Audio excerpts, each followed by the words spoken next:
مدثر تیزی سے دوڑتا ہوا آیا اور گیند بلے باز کی طرف پھینکی۔ سلیم نے جما کر بلا گھمایا اور گیند باؤنڈری کے اوپر سے ہوتی ہوئی شمسو کے باغ میں جا گری، اور اس کے ساتھ ہی کھیل ختم ہو گیا، کیونکہ ان لڑکوں کے پاس اضافی گیند نہیں تھی اور یہ بھی ممکن نہ تھا کہ شمسو سے گیند مانگی جاتی۔ روزانہ ہی اس کے باغ میں گیند جاتی، مگر وہ خپتی بوڑھا باغبان کبھی گیند واپس نہیں کرتا تھا۔ گاؤں والوں سے بھی الگ تلگ رہتا تھا۔ وہ باغ کے کونے میں بنے اپنے بڑے سے گھر میں اکیلا رہتا تھا۔ علی ہمت کر کے دیوار کود کر اندر چلا گیا۔ باغ میں سے کئی گیندیں ملی۔ وہ واپسی کے لیے پلٹ رہا تھا کہ شمسو اس کی طرف آتا دکھائی دیا۔ علی ایک درخت کے پیچھے چھپ گیا۔ یوں لگتا تھا جیسے بوڑھے کو کسی کی موجودگی کا شبہ ہو گیا ہے۔ وہ چوکنا ہو کر ادھر ادھر دیکھنے لگا۔ علی موقع پا کر باغ سے ملحقہ بوڑھے کے گھر میں گھس گیا اور مناسب وقت کا انتظار کرنے لگا۔ اتنے میں شمسو بڑبڑاتا گھر کی طرف آیا۔ علی ایک ستون کی آڑ میں تھا۔ شمسو بڑبڑا رہا تھا، اگر میں ان شیطان کے چیلوں کو ڈھیل دوں تو یہ میرا جینا عذاب بنا دے، انہیں سب پتہ چل جائے گا، خبیث کہیں کے۔ علی کے کان کڑے ہو گئے۔ اتنے میں بوڑھے نے برآمدے کا بلب جلایا اور اندر چلا گیا۔ علی دبے قدموں اس کے پیچھے لپکا بوڑھے ایک بڑے کمرے میں داخل ہوا۔ اس نے احتیاطاً مڑ کر دیکھا اور پھر ایک طرف رکھی چارپائی ہٹا کر ایک خفیہ بنے ہوئے زمیندوز راستے میں داخل ہو گیا۔ علی کا دل دھک دھک کرنے لگا۔ اسے اپنے بدن سے جان نکلتی ہوئی محسوس ہوئی۔ اسے لگا وہ بے ہوش ہو جائے گا۔ اسی وقت باہر سے شمیم نے مخصوص انداز میں آواز لگائی۔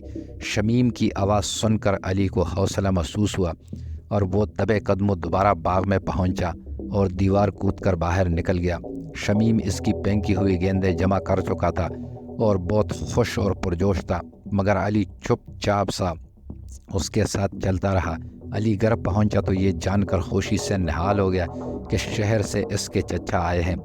اگلے دن علی نے چچا کو شمسو کے پراسرار انداز کے بارے میں بتایا تو دونوں نے مل کر ایک منصوبہ بنایا۔ شمسو ہفتے میں ایک دن گاؤں سے سودا سلپ لینے جاتا تھا۔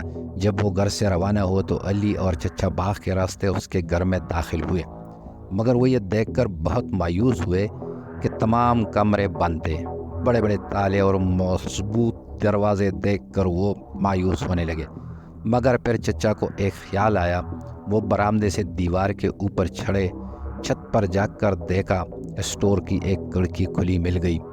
کھڑکی کے ذریعے وہ اندر داخل ہوئے اور سیڑھیاں اتر کر علی کے بتائے ہوئے کمرے میں پہنچ گئے اور چارپائی اٹھا کر تہخانے میں داخل ہو گئے۔ اندر کا راز جان کر ان کے ہوش اڑ گئے۔ ادھر علی بے چینی سے چچا کی واپسی کا انتظار کر رہا تھا۔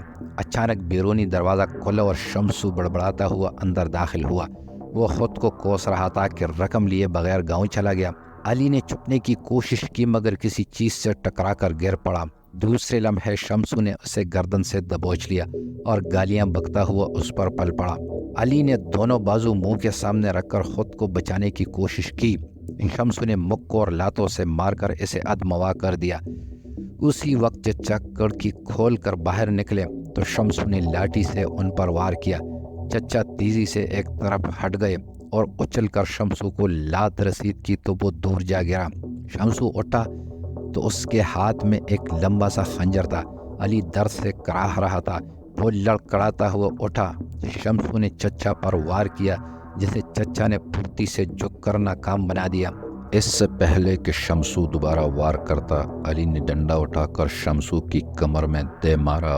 وہ دورہ ہو گیا اور چچا نے جپٹ کر اس کے ہاتھ سے خنجر چھین لیا اور دونوں نے مل کر اس پر قابو پا لیا اور رسی سے باندھ دیا۔ علی بھاگتا ہوا گیا اور لوگوں کو بلا لایا۔ شمسو کا راز کھل چکا تھا۔ وہ تہخانے میں منشیات بناتا تھا۔ اسی تہخانے سے ایک خفیہ راستہ جنگل میں نکلتا تھا جہاں سے وہ منشیات اپنے گروہ کے لوگوں کو پہنچاتا تھا۔ شمسو کو گرفتار کر لیا گیا۔ علی اور چچا کی خوب تعریف ہوئی۔ چچا بہت خوش لگ رہے تھے۔